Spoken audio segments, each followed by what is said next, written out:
সকল প্রশংসা মহান আল্লাহ তাআলার জন্য, যিনি অত্যন্ত মেহেরবান। ইহুদিরা ইউসুফ আলাইহিসসালামের কবর খুঁজে বের করার জন্য বিপুল পরিমাণ অর্থ, সময় এবং শ্রম ব্যয় করছে। ইউসুফ আলাইহিসসালামের কবরের পেছনে এত অর্থ, সময় এবং শ্রম ব্যয় করার পেছনে রহস্য কি? ইউসুফ আলাইহিসসালাম ছিলেন বনি ইসরায়েল সম্প্রদায়ের একজন সম্মানিত নবী। তিনি ছিলেন ইয়াকুব আলাইহিসসালামের পুত্র এবং ইসহাক আলাইহিসসালামের নাতি। বনি ইসরায়েল সম্প্রদায়ের ইতিহাসে ইউসুফ আলাইহিসসালামকে অত্যন্ত গুরুত্বপূর্ণ নবী হিসেবে বিশ্বাস করা হয়। ইহুদিরা বিশ্বাস করে ইউসুফ আলাইহিসসালামের কবর একটি পবিত্রতম স্থান এবং এই কবর অবশ্যই ইহুদি সম্প্রদায়ের দখলে থাকা উচিত।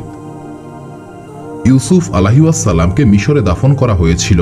মৃত্যুর পূর্বে ইউসুফ আলাইহিসসালাম ওসিয়ত করেছিলেন তার দেহকে যেন পরবর্তীকালে ফিলিস্তিনে নিয়ে যাওয়া হয়। মুসা আলাইহিসসালামের সময়ে মুসা আলাইহিসসালাম যখন বনি ইসরায়েল সম্প্রদায়কে সঙ্গে নিয়ে মিশর ত্যাগ করছিলেন, তখন ইউসুফ আলাইহিসসালামের দেহকে কবর থেকে তুলে সঙ্গে নিয়েছিলেন এবং ফিলিস্তিনে পুনরায় দাফন করেছিলেন। বর্তমান সময়ে ইহুদিরা ইউসুফ আলাইহিসসালামের কবর পরীক্ষা করে নিশ্চিত হতে চেয়েছিল যে সেখানে প্রকৃতপক্ষেই ইউসুফ আলাইহিসসালামের দেহ রয়েছে কিনা। যখন ইহুদিরা ইউসুফ আলাইহিসসালামের কবর পরীক্ষা করেছিল, তখন তারা সেই কবরে এমন অলৌকিক দৃশ্য দেখেছিল যে দৃশ্য দেখার পর সেখানে উপস্থিত ইহুদি বিজ্ঞানীরা বিস্ময়ে হতবিহ্বল হয়ে পড়েছিল। তারা অত্যন্ত আতঙ্কিত অবস্থায় সেই কবর ফেলে পালিয়ে এসেছিল। এইভাবেই মহান আল্লাহ তাআলা সকল ষড়যন্ত্রকে ব্যর্থ করে দিয়েছিলেন। ইউসুফ আলাইহিসসালাম ছিলেন বনি ইসরায়েল সম্প্রদায়ের একজন সম্মানিত নবী। তিনি ছিলেন ইয়াকুব আলাইহিসসালামের পুত্র। ইউসুফ আলাইহিসসালামের মায়ের নাম ছিল রাহেল। এই রাহেল ছিলেন অত্যন্ত সুন্দরী একজন মহিলা। যখন ইউসুফ আলাইহিসসালামের ছোট ভাই বিনিয়ামিন জন্মগ্রহণ করেন, তখন রাহেল ইন্তেকাল করেছিলেন। মহান আল্লাহ তাআলা ইয়াকুব আলাইহিসসালামকে 12টি পুত্র সন্তান দান করেছিলেন, কিন্তু ইয়াকুব আলাইহিসসালামের স্ত্রী রাহেলের গর্ভ থেকে শুধুমাত্র ইউসুফ আলাইহিসসালাম এবং বিনিয়ামিন জন্মগ্রহণ করেছিলেন। ইউসুফ আলাইহিসসালামকে মহান আল্লাহ তাআলা অসাধারণ সৌন্দর্য দান করেছিলেন। ইয়াকুব আলাইহিসসালাম তার পুত্র ইউসুফ আলাইহিসসালামকে অত্যন্ত ভালোবাসতেন। তিনি কখনোই তার পুত্র ইউসুফ আলাইহিসসালামকে চোখের আড়াল করতেন না। বনি ইসরায়েলি কিতাবসমূহে বর্ণিত হয়েছে ইউসুফ আলাইহিসসালামের মা রাহেল ইউসুফ আলাইহিসসালামের জন্য বিশেষ ওসিয়ত করেছিলেন। ইয়াকুব আলাইহিসসালামের 12 জন পুত্রের মধ্যে শুধুমাত্র ইউসুফ আলাইহিসসালাম এবং বিনিয়ামিন মাতৃহীন ছিলেন। ইয়াকুব আলাইহিসসালামের 12 জন পুত্রের মধ্যে ইউসুফ আলাইহিসসালাম ছিলেন 11তম। ইয়াকুব আলাইহিসসালাম বুঝতে পেরেছিলেন ইউসুফ আলাইহিসসালামকে মহান আল্লাহ তাআলা নবুয়ত দান করবেন, কারণ ইয়াকুব আলাইহিসসালাম ইউসুফ আলাইহিসসালামের কপালে নূরের জ্যোতি দেখতে পেয়েছিলেন। মহান আল্লাহ তাআলা পবিত্র কোরআনে সূরা ইউসুফ নাজিল করেছেন। সূরা ইউসুফে 111টি আয়াত রয়েছে। মহান আল্লাহ তাআলা সূরা ইউসুফে ইউসুফ আলাইহিসসালামের কাহিনী বিস্তারিতভাবে বর্ণনা করেছেন। এই সূরায় বর্ণিত ঘটনাকে আহসানুল কাসাস অর্থাৎ সর্বোত্তম কাহিনী বলা হয়েছে। বিভিন্ন রাওয়ায়াতে বর্ণিত হয়েছে, যখন নবী করিম সাল্লাল্লাহু আলাইহি ওয়াসাল্লাম নিজেকে নবী হিসেবে দাবি করেছিলেন, তখন এই খবর মদিনার ইহুদিরা জানতে পেরেছিল। তখন ইহুদিরা নবী করিম সাল্লাল্লাহু আলাইহি ওয়াসাল্লামকে পরীক্ষা করার জন্য একটি দলকে মক্কায় পাঠিয়েছিল। ইহুদিরা মক্কায় উপস্থিত হয়ে নবী করিম সাল্লাল্লাহু আলাইহি ওয়াসাল্লামকে বলল, হে আব্দুল্লাহর পুত্র মুহাম্মদ, আমরা আপনাকে কয়েকটি প্রশ্ন করতে চাই। যদি আপনি সঠিক উত্তর দিতে পারেন তবে আমরা বুঝব আপনি সত্যি মহান আল্লাহ তাআলার একজন নবী। নবী করিম সাল্লাল্লাহু আলাইহি ওয়াসাল্লাম ইহুদিদের এই প্রস্তাবে সম্মত হলেন। ইহুদিরা বলল, এমন একজন নবী ছিলেন যে নবীর পুত্রকে সিরিয়া থেকে মিশরে নিয়ে যাওয়া হয়েছিল এবং এই পুত্রের বিচ্ছেদ বেদনার কারণে সেই নবী কান্নাকাটি করতে করতে অন্ধ হয়ে গিয়েছিলেন। ইহুদিরা নবী করিম সাল্লাল্লাহু আলাইহি ওয়াসাল্লামের জন্য এই প্রশ্নটি নির্বাচন করেছিল, কারণ ইউসুফ আলাইহি ওয়াসাল্লামের ঘটনা তেমন প্রচলিত ছিল না। তৎকালীন সময়ে মক্কায় এমন কেউ ছিল না যে ইউসুফ আলাইহি ওয়াসাল্লামের কাহিনী জানত। ইহুদিদের এই প্রশ্নের উত্তরে মহান আল্লাহ তাআলা সূরা ইউসুফ নাজিল করেছিলেন। এই সূরায় মহান আল্লাহ তাআলা ইয়াকুব আলাইহি ওয়াসাল্লাম এবং ইউসুফ আলাইহি ওয়াসাল্লামের কাহিনী বিস্তারিতভাবে আলোচনা করেছিলেন। মহান আল্লাহ তাআলা এতটাই বিস্তারিতভাবে ইউসুফ আলাইহিওয়াসাল্লামের কাহিনী পবিত্র কোরআনে বর্ণনা করেছেন যে তাওরাত এবং ইনজিল কিতাবেও এতটা বিশদ আলোচনা পাওয়া যায় না। এই সূরাই প্রমাণ করে দিয়েছিল যে নবী করিম সাল্লাল্লাহু আলাইহি ওয়াসাল্লাম সত্যি মহান আল্লাহ তাআলার একজন নবী। একদিন ইউসুফ আলাইহি ওয়াসাল্লাম স্বপ্নে দেখলেন 11টি নক্ষত্র, চন্দ্র এবং সূর্য তাকে সেজদা করছে। ইউসুফ আলাইহি ওয়াসাল্লাম এই স্বপ্নের কথা ইয়াকুব আলাইহি ওয়াসাল্লামকে বলেছিলেন। তিনি বললেন, হে সম্মানিত পিতা, আমি স্বপ্নে দেখেছি 11টি নক্ষত্র, চন্দ্র এবং সূর্য আমাকে সেজদা করছে। ইয়াকুব আলাইহি ওয়াসাল্লাম এই স্বপ্নের কথা শুনেই বুঝে ফেললেন মহান আল্লাহ তাআলা এই স্বপ্নের মাধ্যমে ইঙ্গিত দিয়েছেন যে তিনি ইউসুফ আলাইহি ওয়াসাল্লামকে নবুয়ত দান করবেন। তবে সেই সঙ্গে ইয়াকুব আলাইহি ওয়াসাল্লাম চিন্তিত হয়ে পড়েছিলেন। এটা ভেবে তিনি আতঙ্কিত হয়ে পড়েছিলেন যে যদি ইউসুফ আলাইহি ওয়াসাল্লামের ভাইয়েরা এই স্বপ্নের ব্যাপারে জানতে পারে তবে তারা ঈর্ষান্বিত হয়ে ইউসুফ আলাইহি ওয়াসাল্লামের ক্ষতি করতে পারে। ইয়াকুব আলাইহি ওয়াসাল্লাম তখন ইউসুফ আলাইহি ওয়াসাল্লামকে উদ্দেশ্য করে বললেন, হে আমার পুত্র, তুমি এই স্বপ্নের কথা কাউকে বলবে না। যদি কেউ তোমার এই স্বপ্নের ব্যাপারে জানতে পারে তবে আমি তোমার ক্ষতির আশঙ্কা করছি। হে আমার পুত্র, শয়তান মানুষের প্রকাশ্য শত্রু। কিন্তু দুর্ভাগ্যজনকভাবে যখন ইউসুফ আলাইহি ওয়াসাল্লাম পিতা ইয়াকুব আলাইহি ওয়াসাল্লামকে এই স্বপ্নের ব্যাপারে বলছিলেন তখন ইউসুফ আলাইহি ওয়াসাল্লামের একজন সৎমা এই স্বপ্নের কথা শুনে ফেলেছিল। যখন ইউসুফ আলাইহি ওয়াসাল্লামের ভাইয়েরা বাড়িতে ফিরে এলো তখন ইউসুফ আলাইহি ওয়াসাল্লামের সেই সৎমা এই স্বপ্নের কথা সবাইকে বলে দিলেন। ইউসুফ আলাইহি ওয়াসাল্লামের ভাইয়েরা ইউসুফ আলাইহি ওয়াসাল্লামকে প্রচণ্ড হিংসা করত, কারণ ইয়াকুব আলাইহি ওয়াসাল্লাম ইউসুফ আলাইহি ওয়াসাল্লামকে বেশি ভালোবাসতেন।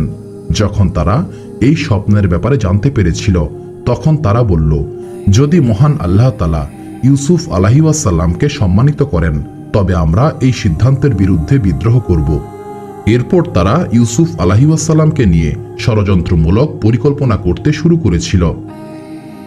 ইউসুফ আলাইহি ওয়াসাল্লামের ভাইয়েরা নিজেদের মধ্যে আলোচনা করে বলল, হয় ইউসুফকে মেরে ফেলতে হবে অথবা তাকে দূরের কোনো দেশে নির্বাসিত করতে হবে।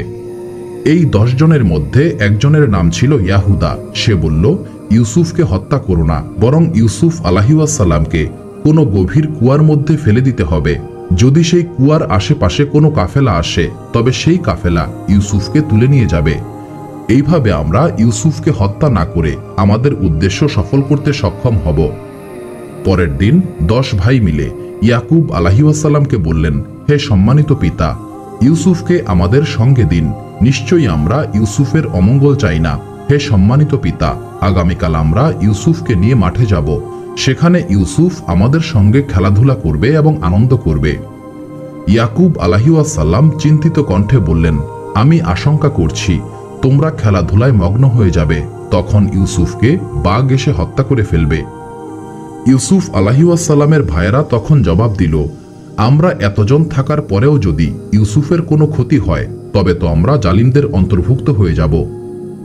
অনিচ্ছা সত্ত্বেও শেষ পর্যন্ত ইয়াকুব আলাইহি ওয়াসাল্লাম রাজি হলেন, কিন্তু তিনি বারবার সাবধান করে দিলেন যেন ইউসুফ আলাইহি ওয়াসাল্লামের কোনো ক্ষতি না হয়।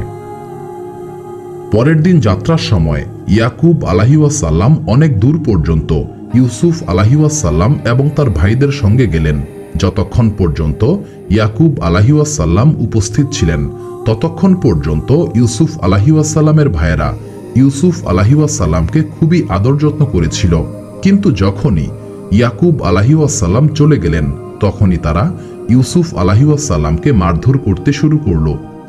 এই 10 জনের হৃদয় এতটাই কঠিন হয়ে গিয়েছিল যে ইউসুফ আলাইহি ওয়াসাল্লামের মতো একটি ছোট্ট শিশুকে তারা কোনো প্রকার দয়া দেখায় নাই। তবে বড় ভাই ইয়াহুদা আবারও বলল, ইউসুফকে এইভাবে মারধর করো না, সামনেই একটি কুয়া আছে, ইউসুফকে সেই কুয়ায় ফেলে দাও।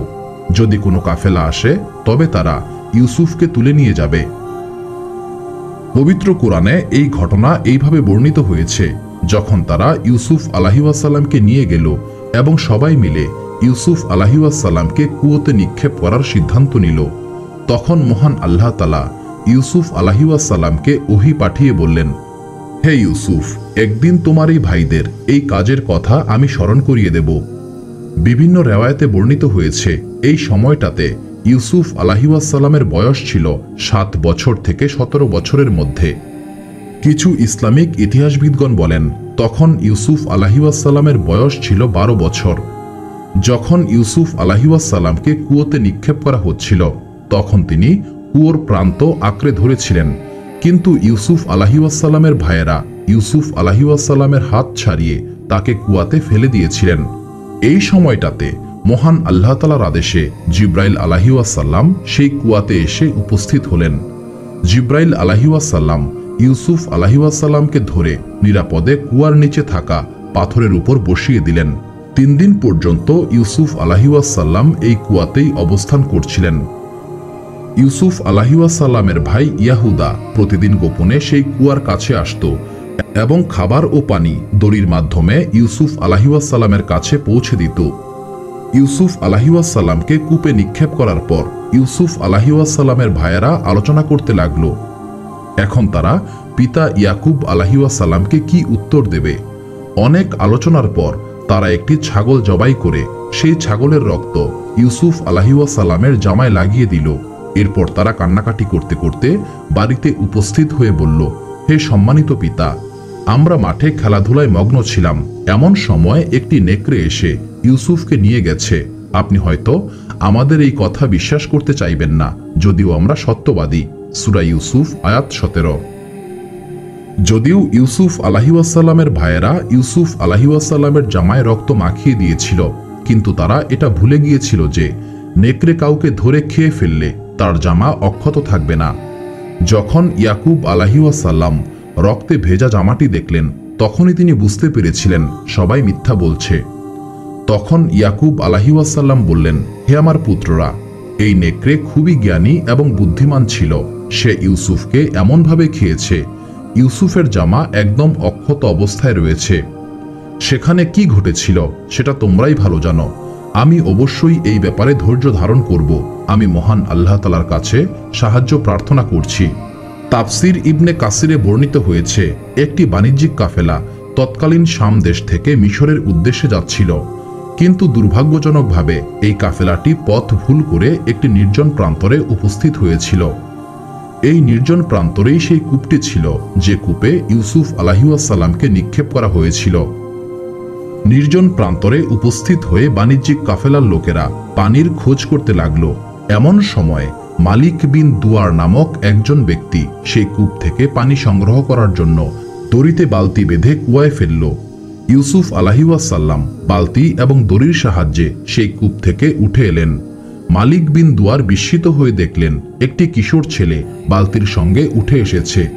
তখন সে আনন্দে চিৎকার করে বলল, দারুণ খুশির খবর, খুব সুন্দর একটি ছেলে পাওয়া গেছে। নবী করিম সাল্লাল্লাহু আলাইহি ওয়াসাল্লাম বলেছেন, মেরাজের রাতে আমি যখন ইউসুফ আলাইহিওয়াসাল্লামের সঙ্গে সাক্ষাৎ করেছিলাম তখন আমি দেখলাম মহান আল্লাহ তাআলা ইউসুফ আলাইহিওয়াসাল্লামকে সমগ্র দুনিয়ার অর্ধেক সৌন্দর্য দান করেছেন এবং বাকি অর্ধেক সমগ্র দুনিয়াকে দান করেছেন। ইয়াহুদা প্রতিদিন ইউসুফ আলাইহিওয়াসাল্লামের জন্য খাবার নিয়ে আসত। ইয়াহুদা যখন খাবার নিয়ে সেই কূপের কাছে উপস্থিত হলো তখন সে দেখল একটি বাণিজ্যিক কাফেলা ইউসুফ আলাইহিওয়াসাল্লামকে উদ্ধার করেছে। ইয়াহুদা তখন খুব দ্রুত বাকি ভাইদেরকে ডেকে আনলো এবং কাফেলার লোকদেরকে বলল, তোমরা যে ছেলেটিকে উদ্ধার করেছ সে হচ্ছে আমাদের গোলাম। এই ছেলেটির উপর তোমাদের কোনো অধিকার নেই, তবে তোমরা চাইলে এই গোলামকে কিনতে পারো। বাণিজ্যিক কাফেলার লোকেরা তখন খুব বেশি উচ্চবাচ্য করে নাই, কারণ তারা একটি অপরিচিত স্থানে অবস্থান করছিল। এই কারণে বাণিজ্যিক কাফেলার লোকেরা ইউসুফ আলাইহিওয়াসাল্লামকে কিনতে রাজি হয়ে গেল। ইবনে আব্বাস রাদিয়াল্লাহু তাআলা আনহু থেকে বর্ণিত, ইউসুফ আলাইহিওয়াসাল্লামের ভাইয়েরা ইউসুফ আলাইহিওয়াসাল্লামকে মাত্র 20 দিরহামে বিক্রি করে দিয়েছিল।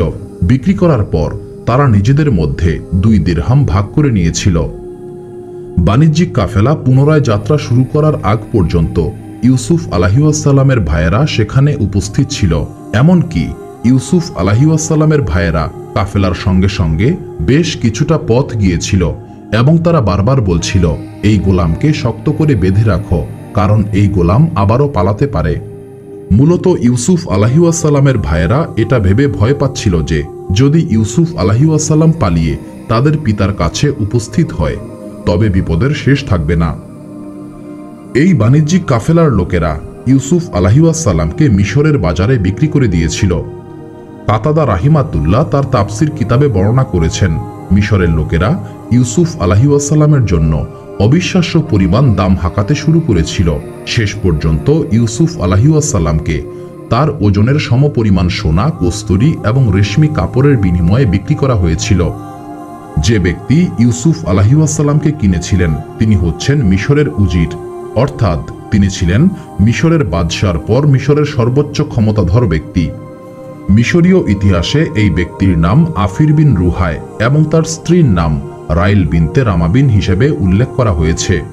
তৎকালীন সময়ে মিশরের বাদশাহ ছিলেন রাইয়ান বিন ওয়ালিদ। তবে ইসলামী ইতিহাসে মিশরের উজিরের স্ত্রীর নাম জোলাইখা হিসেবে উল্লেখ করা হয়েছে। মিশরের উজির আজিজ মেসের উপাধি লাভ করেছিলেন।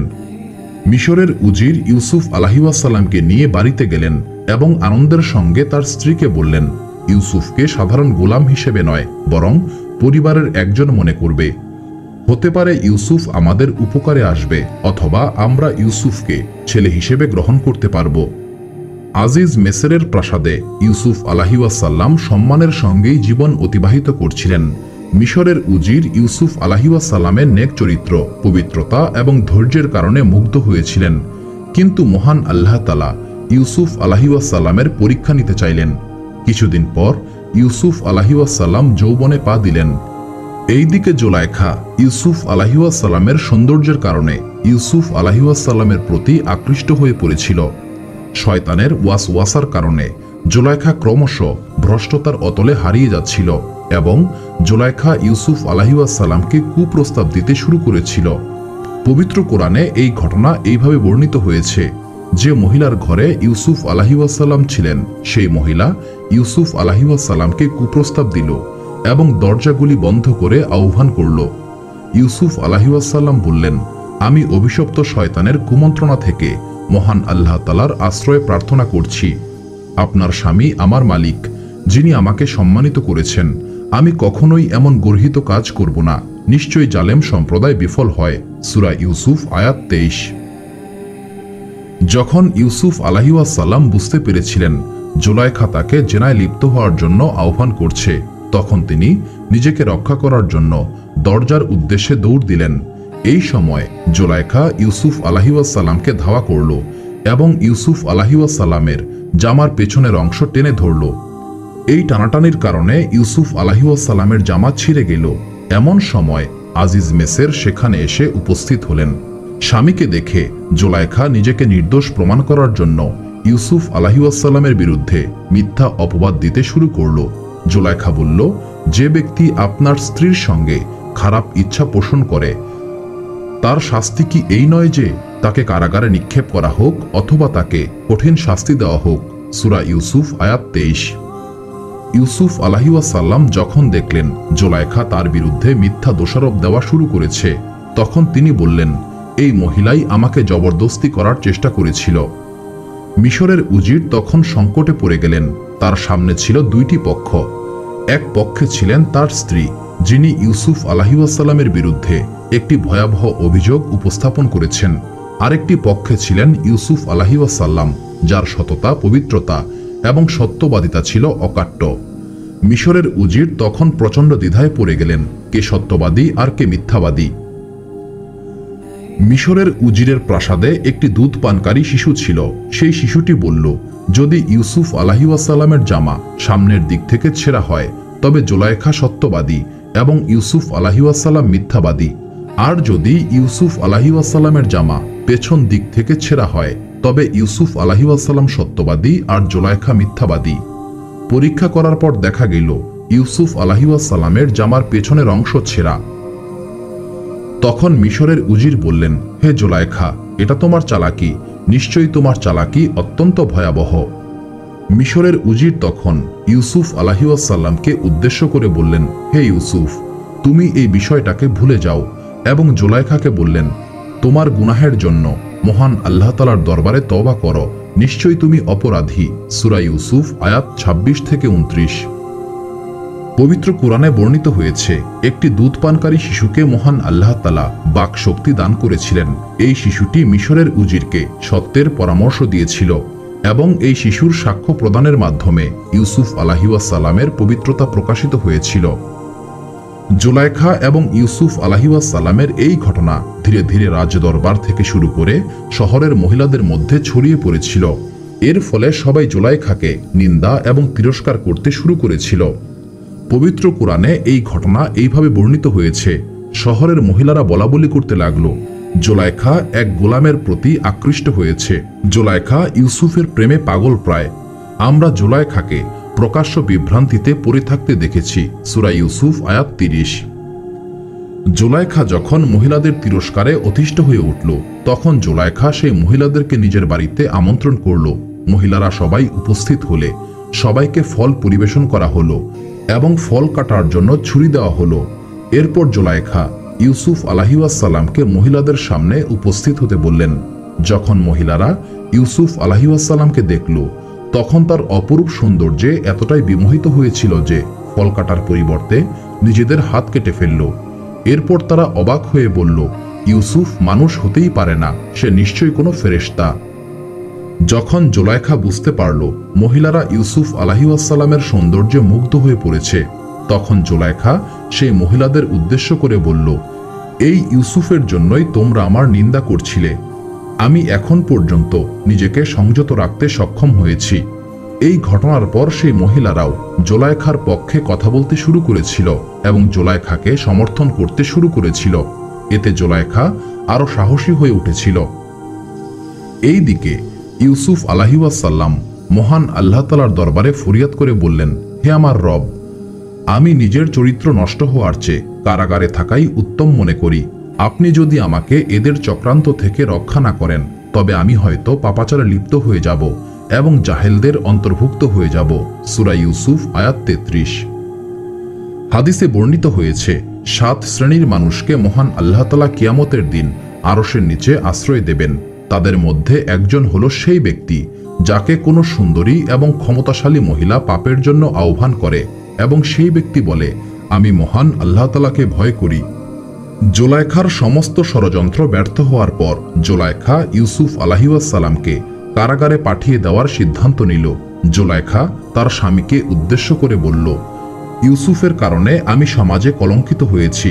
ইউসুফকে কারাগারে পাঠিয়ে আমাকে কলঙ্কমুক্ত করতে হবে, যাতে সবাই বুঝতে পারে আমি নির্দোষ।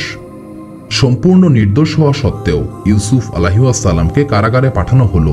এরই মাধ্যমে মহান আল্লাহ তাআলা ইউসুফ আলাইহিসসালামের দোয়া কবুল করে ইউসুফ আলাইহিসসালামকে রক্ষা করেছিলেন এবং মিশরের সর্বোচ্চ পদে আসীন করার পথ তৈরি করে দিলেন। ইউসুফ আলাইহিসসালাম কারাগারে বন্দী হওয়ার পর সমস্ত বন্দীদের খোঁজ খবর নিতেন, সকল বন্দীদের সঙ্গে ভালো ব্যবহার করতেন, কেউ অসুস্থ হলে সেবা করতেন। এর ফলে খুব অল্প সময়ের মধ্যেই তিনি কারাগারের বন্দীদের মধ্যে অত্যন্ত জনপ্রিয় হয়ে উঠলেন। যখন ইউসুফ আলাইহিসসালাম কারাগারে বন্দী ছিলেন, তখন মিশরের 2 জন গুরুত্বপূর্ণ ব্যক্তিকে কারাগারে বন্দী করা হয়েছিল। এদের মধ্যে একজন ছিলেন বাদশাকে মদ পরিবেশনকারী এবং অপরজন ছিলেন রাজকীয় বাবুর্চি। এক রাতে এই 2 জন ব্যক্তি অদ্ভুত স্বপ্ন দেখলেন। স্বপ্ন দেখার পর তারা ইউসুফ আলাইহিসসালামের কাছে উপস্থিত হলো। তাদের মধ্যে একজন বললেন, হে সম্মানিত নবী, আমি স্বপ্নে দেখেছি আমি আঙ্গুরের রস নিংড়াচ্ছি। অপরজন বলল, হে সম্মানিত নবী, আমি স্বপ্নে দেখেছি আমি মাথায় রুটি বহন করছি এবং পাখিরা সেই রুটি ঠুকরে খাচ্ছে। ইউসুফ আলাইহিসসালাম এই স্বপ্নের ব্যাখ্যা দিয়ে বললেন, তোমাদের মধ্যে একজন বাদশাকে মদ পরিবেশন করার দায়িত্ব পাবে, কিন্তু অপরজনকে শুলে চড়ানো হবে। যাকে শুলে চড়ানো হবে তার মাথার মগজ পাখিরা ঠুকরে খাবে। যে ব্যক্তি মুক্তি পাবে, ইউসুফ আলাইহিসসালাম তাকে গোপনে বলেছিলেন, তুমি যখন বাদশার দরবারে যাবে তখন তুমি অবশ্যই আমার কথা বলবে। কিন্তু শয়তান সেই ব্যক্তিকে ইউসুফ আলাইহিসসালামের কথা ভুলিয়ে দিয়েছিল। এর ফলে ইউসুফ আলাইহিসসালামকে আরও কয়েক বছর কারাগারে থাকতে হয়েছিল। বিভিন্ন রেওয়ায়েতে বর্ণিত হয়েছে ইউসুফ আলাইহিসসালামকে 7 বছর কারাগারে থাকতে হয়েছিল। অন্য একটি রেওয়ায়েতে 14 বছরের কথা উল্লেখ করা হয়েছে। এক রাতে মিশরের বাদশাহ একটি অদ্ভুত স্বপ্নে দেখলেন। পরের দিন বাদশাহ রায়্যান স্বপ্ন ব্যাখ্যাকারীদের উদ্দেশ্য করে বললেন, আমি স্বপ্নে দেখেছি 7টি মোটা গরুকে 7টি দুর্বল গরু গিলে খাচ্ছে। আমি আরও দেখেছি 7টি সবুজ গমের শীষ এবং 7টি শুকনো শীষ। হে মহামান্য বাদশাহ, আমরা এই স্বপ্নের ব্যাখ্যা দিতে অক্ষম। এমন সময় কারাগারে বন্দী হওয়া সেই রাজকর্মচারীর ইউসুফ আলাইহিসসালামের কথা স্মরণ হল। সেই ব্যক্তি তখন বাদশাহ রায়্যানকে উদ্দেশ্য করে বলল, হে মহামান্য বাদশাহ, মিশরের কারাগারে এমন একজন জ্ঞানী ব্যক্তি রয়েছেন যিনি এই স্বপ্নের ব্যাখ্যা দিতে সক্ষম। আপনি সম্মত হলে আমি কারাগারে গিয়ে এই স্বপ্নের ব্যাখ্যা জেনে আসতে পারি। কারাগারে একজন জ্ঞানী ব্যক্তি বন্দী অবস্থায় রয়েছেন, এটা জেনে বাদশাহ রায়্যান যথেষ্ট অবাক হলেন।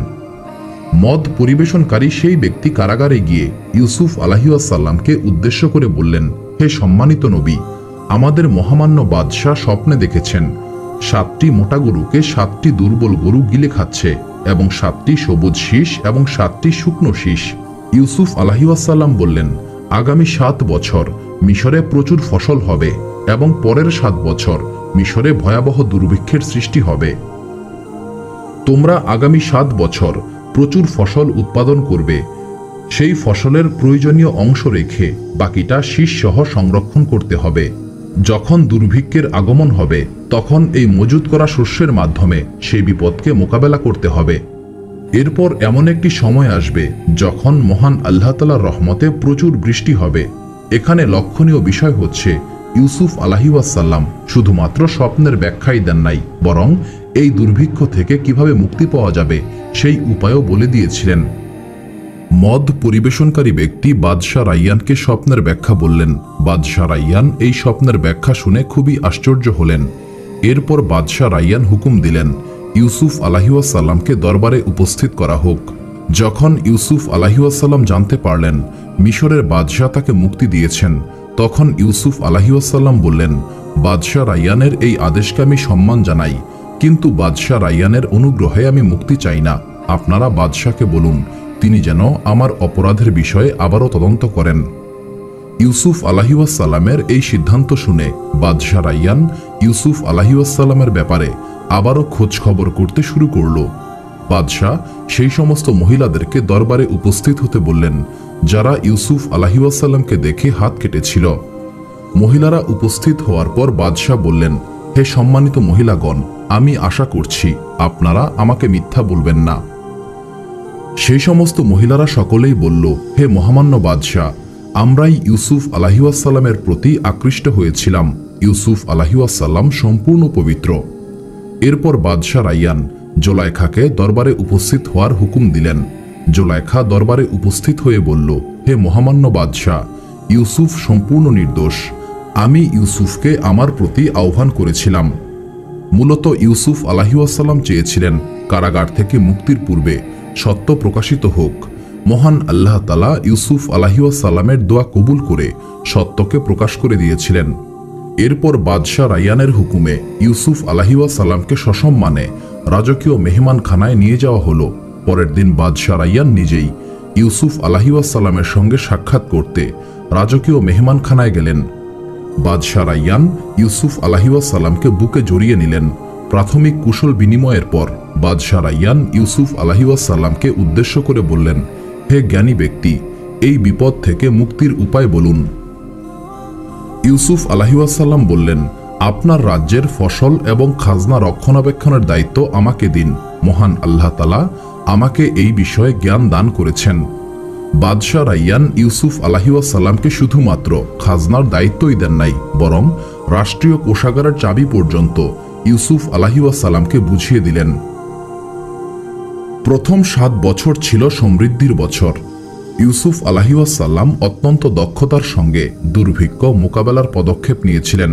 শস্য উৎপাদন ব্যাপকভাবে বৃদ্ধি করার পদক্ষেপ নিলেন। যেই সব জমিতে পূর্বে চাষাবাদ হতো না সেই সমস্ত জমিতেও চাষাবাদের ব্যবস্থা করলেন এবং ফসল ব্যবহারে সতর্কতা ও মিতব্যয়িতার ব্যবস্থা করেছিলেন। যখন প্রচুর ফসল উৎপন্ন হচ্ছিল তখন তিনি সবাইকে মাত্র এক বেলা খাওয়ার নির্দেশ দিয়েছিলেন এবং নিজেও এই নিয়ম কঠোরভাবে পালন করেছিলেন। সমৃদ্ধির 7 বছর অতিবাহিত হওয়ার পর যখন দুর্ভিক্ষ প্রকাশিত হতে শুরু করেছিল, তখন তিনি জনগণকে নির্দেশ দিয়েছিলেন যে যতটা সম্ভব খাদ্যশস্য মজুত করতে হবে। দুর্ভিক্ষের 1 বছর অতিবাহিত হওয়ার পর ইউসুফ আলাইহিসসালাম ফরমান জারি করলেন, এখন থেকে শুধুমাত্র বাদশার দরবার থেকেই খাদ্যশস্য বিতরণ করা হবে। এরপর ইউসুফ আলাইহিসসালামের তত্ত্বাবধানে বাদশার দরবার থেকে শস্য বিতরণ করা শুরু হয়েছিল।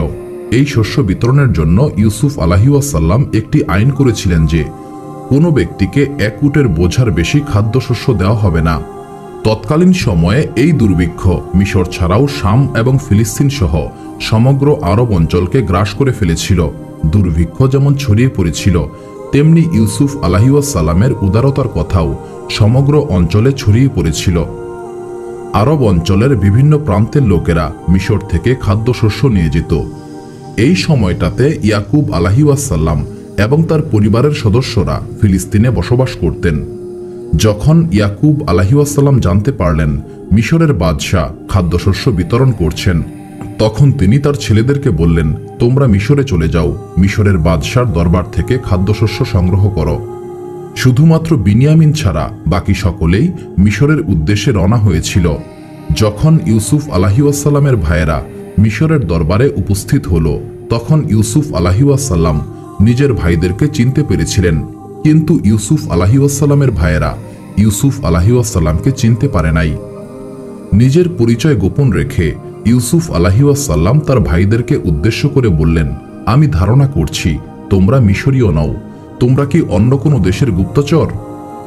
ইউসুফ আলাইহিসসালামের এই প্রশ্নের উদ্দেশ্য ছিল ভাইদের বর্তমান অবস্থান সম্পর্কে অবগত হওয়া।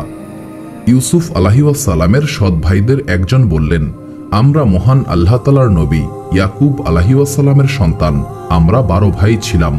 আমাদের এক ভাই মারা গেছে, আমাদের পিতা অন্ধ হয়ে গিয়েছেন, আমাদের আরেক ভাইকে পিতার দেখাশোনা করার জন্য রেখে এসেছি। ইউসুফ আলাইহিসসালাম তার ভাইদেরকে রাজকীয় মেহমানখানায় পাঠিয়ে দিলেন এবং তাদেরকে যথাযোগ্য আপ্যায়নের ব্যবস্থা করেছিলেন। ভাইদেরকে বিদায় দেওয়ার সময় ইউসুফ আলাইহিসসালাম বললেন, পরের বার যখন তোমরা আসবে তখন অবশ্যই তোমাদের সেই ছোট ভাইকে সঙ্গে নিয়ে আসবে। যদি না আনো তবে তোমাদেরকে আর কোনো খাদ্যশস্য দেওয়া হবে না। এরপর ইউসুফ আলাইহিসসালাম গোপনে তাদের বস্তায় শস্যের মূল্য দিয়ে দিলেন। ইউসুফ আলাইহিসসালামের ভাইয়েরা খুশি মনে ফিলিস্তিনে উপস্থিত হল এবং পিতা ইয়াকুব আলাইহিসসালামের কাছে সমস্ত ঘটনা খুলে বলল এবং তারা আরও বলল, মিশরের মহামান্য উজির আমাদেরকে বলেছেন, পরের বার যদি আমরা বিনিয়ামিনকে সঙ্গে না নেই তবে তিনি আমাদেরকে আর খাদ্যশস্য দেবেন না। ইয়াকুব আলাইহিসসালাম বললেন, আমি অবশ্যই তোমাদেরকে বিশ্বাস করি না, তোমরা হয়তো ইউসুফের মতো বিনিয়ামিনকেও হত্যা করতে চাও। এইভাবে কিছুদিন অতিবাহিত হওয়ার পর শস্য ফুরিয়ে গেল। ইউসুফ আলাইহিসসালামের ভাইয়েরা আবারও মিশরে যাওয়ার সিদ্ধান্ত গ্রহণ করল এবং বিনিয়ামিনকেও সঙ্গে নিতে চাইল। পূর্বের অভিজ্ঞতার কারণে ইয়াকুব আলাইহিসসালাম বিনিয়ামিনকে সঙ্গে দিতে চাইলেন না। তিনি বললেন, আমি কখনোই বিনিয়ামিনকে তোমাদের সঙ্গে দেব না যতক্ষণ না পর্যন্ত তোমরা মহান আল্লাহ তাআলার নামে কসম করে বলবে যে তোমরা বিনিয়ামিনের কোনো ক্ষতি করবে না এবং বিনিয়ামিনকে আমার কাছে ফিরিয়ে দেবে। কয়েকদিনের দীর্ঘ যাত্রার পর তারা ইউসুফ আলাইহিসসালামের দরবারে উপস্থিত হলেন। ইউসুফ আলাইহিসসালাম বিনিয়ামিনকে দেখেই চিনতে পেরেছিলেন। এরপর ইউসুফ আলাইহিসসালাম গোপনে বিনিয়ামিনকে নিজের পরিচয় দিলেন। বিনিয়ামিন ইউসুফ আলাইহিসসালামের পরিচয় পেয়ে হতবিহ্বল হয়ে পড়েছিলেন। এরপর বিনিয়ামিন ইউসুফ আলাইহিসসালামকে জড়িয়ে ধরে কান্নাকাটি শুরু করে দিলেন। সেখানে এক আবেগঘন পরিবেশের সৃষ্টি হয়েছিল। এরপর ইউসুফ আলাইহিসসালাম তার সকল ভাইকে যথেষ্ট পরিমাণ খাদ্যশস্য দিয়ে বিদায় দিলেন। যখন ইউসুফ আলাইহিসসালামের ভাইয়েরা খাদ্যশস্য নিয়ে রওনা হচ্ছিল, তখন ইউসুফ আলাইহিসসালামের আদেশে একজন কর্মচারী বিনিয়ামিনের বস্তায় একটি পানপাত্র রেখে দিলেন। এমন সময় একজন কর্মচারী এসে বললেন, হে ফিলিস্তিনি মানুষেরা, তোমরা চোর। ইউসুফ আলাইহিসসালামের ভাইয়েরা অবাক হয়ে বলল, আমরা কি চুরি করেছি? তখন কর্মচারী বলল, তোমরা বাদশার পানপাত্র চুরি করেছ। ইউসুফ আলাইহিসসালামের ভাইয়েরা বলল, মহান আল্লাহ তাআলার কসম, আমাদের পিতা একজন সম্মানিত নবী, আমরা অবশ্যই চোর না। কর্মচারী বলল, যদি তোমাদের মালপত্রে সেই পানপাত্র পাওয়া যায় তবে এই অপকর্মের কি শাস্তি হতে পারে? ইউসুফ আলাইহিসসালামের ভাইয়েরা বলল, ইয়াকুব আলাইহিসসালামের শরীয়ত অনুসারে আমরা চোরকে তোমাদের হাতে সমর্পণ করব। সকলের মালপত্র তল্লাশি করার পর বিনিয়ামিনের বস্তা থেকে সেই পানপাত্র উদ্ধার করা হলো। অপরাধ প্রমাণিত হওয়ার কারণে বিনিয়ামিনকে ফিলিস্তিনে ফিরে যাওয়ার অনুমতি দেওয়া হলো না। বিনিয়ামিনকে আটকে দেওয়ার কারণে ইউসুফ আলাইহিসসালামের ভাইয়েরা অত্যন্ত আতঙ্কিত হয়ে পড়েছিল। তারা এটা ভেবে অত্যন্ত চিন্তিত হয়ে পড়েছিল যে তারা পিতা ইয়াকুব আলাইহিসসালামকে কি জবাব দেবে।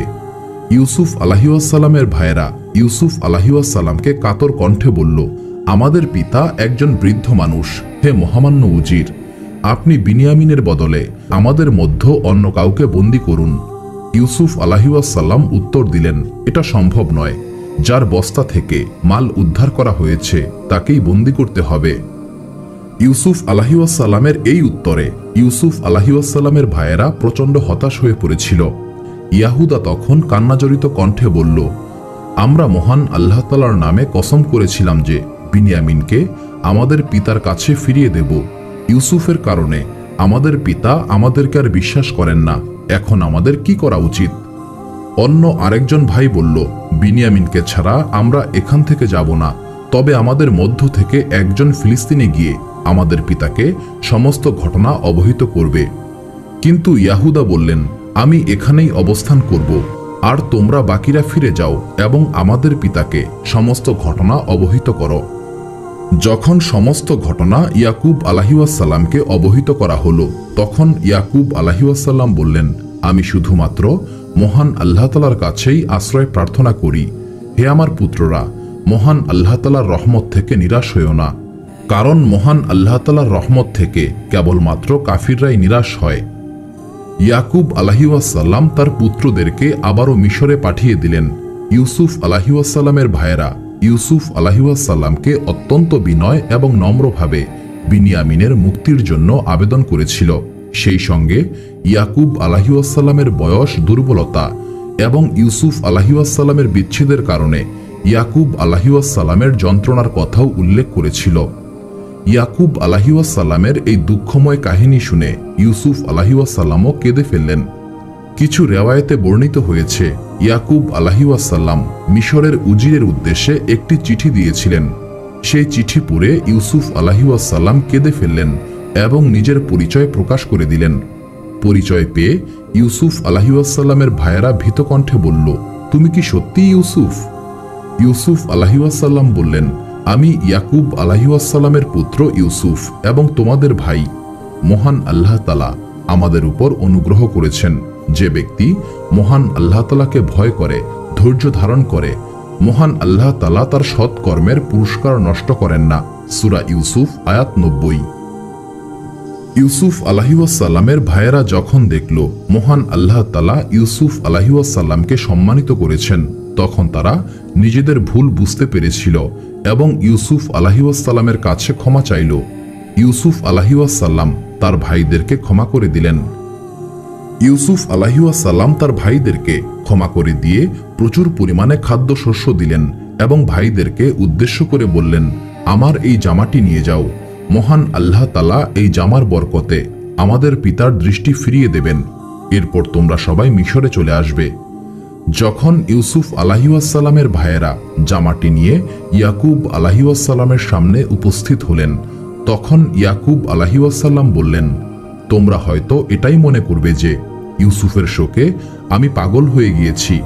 এরপরও আমি বলবো, আমি ইউসুফের গন্ধ পাচ্ছি। ইউসুফ আলাইহিসসালামের ভাইয়েরা সেই জামাটি ইয়াকুব আলাইহিসসালামের সামনে রাখলেন। এর ফলে মহান আল্লাহ তাআলার অসীম করুণায় ইয়াকুব আলাইহিসসালাম দৃষ্টিশক্তি ফিরে পেলেন।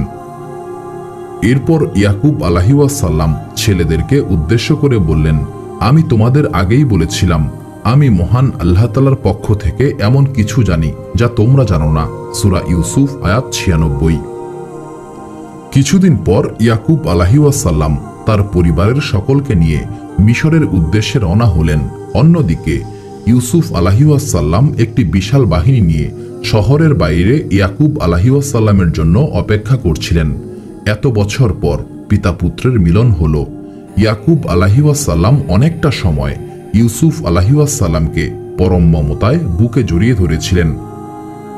এখন আমরা ইউসুফ আলাইহিওয়াসাল্লামের কবর এবং ইউসুফ আলাইহিওয়াসাল্লামের ওসিয়ত সম্পর্কে বিস্তারিত আলোচনা করব।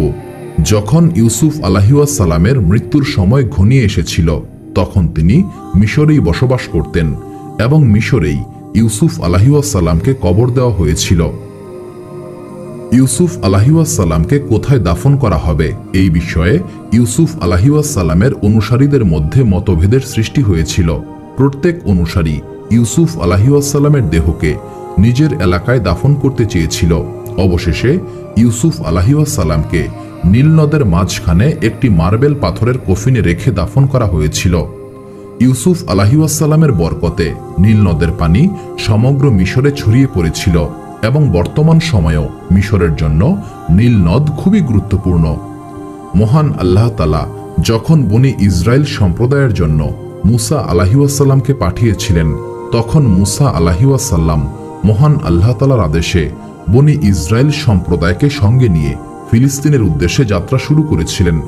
এই সময়টাতে ইহুদি আলেমগণ মুসা আলাইহিওয়াসাল্লামকে বললেন, হে মুসা আলাইহিওয়াসাল্লাম, ইউসুফ আলাইহিওয়াসাল্লাম আমাদেরকে ওসিয়ত করেছিলেন যে বনি ইসরায়েল সম্প্রদায় যখন মিশর ছেড়ে ফিলিস্তিনে চলে যাবে, তখন তার দেহটাকে যেন আমরা সঙ্গে নিয়ে যাই এবং ফিলিস্তিনেই দাফন করি।